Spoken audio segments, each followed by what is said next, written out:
बॉम्बे वाली मैं क्या करूं, बॉम्बे वाली मैं क्या करूं।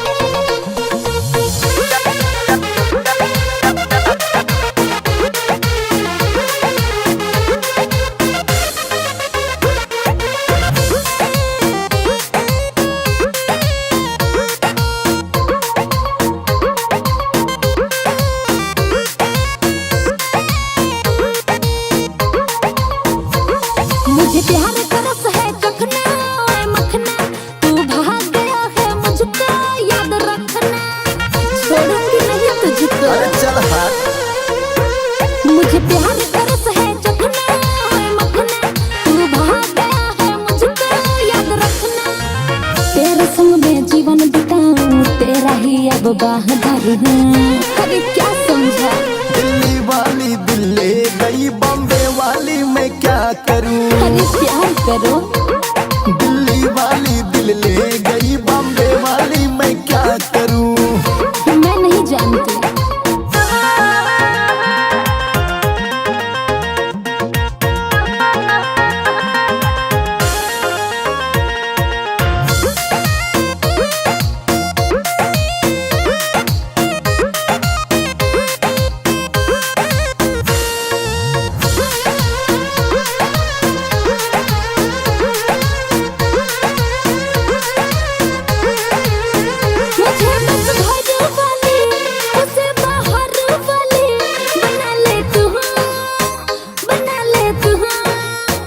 दाल गलेगी न तेरी, किसी औरों को जाके फंसा ले तू, फंसा ले तू।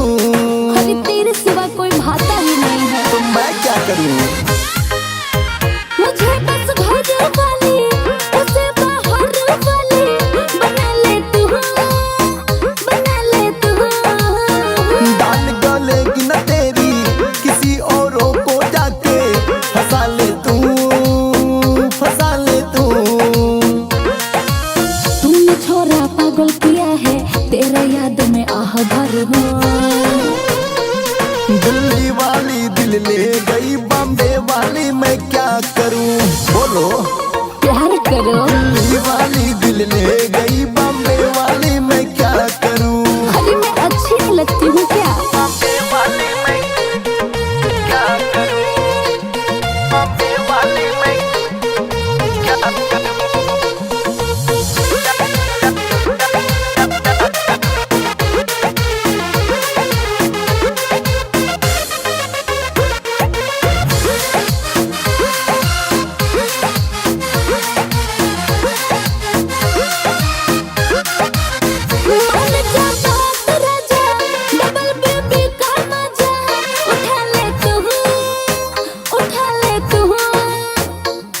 तुम छूट दोगी, बाद में लूट लोगी।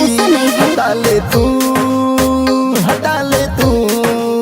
अरे बिलीव नहीं है क्या? अरे आई लव यू ना। मान जा बात राजा, डबल बेबी का मजा उठा ले तू, उठा ले तू। पहले तुम छूट दोगी, बाद में लूट लोगी। हटा ले तू, हटा ले तू। तेरे सिवा नहीं भाता कोई, किसी और के क्यों पीछे पड़ूं। अच्छा। दिल्ली वाली दिल ले गई, बॉम्बे वाली मैं क्या करूं। फिर वही बात। दिल्ली वाली दिल ले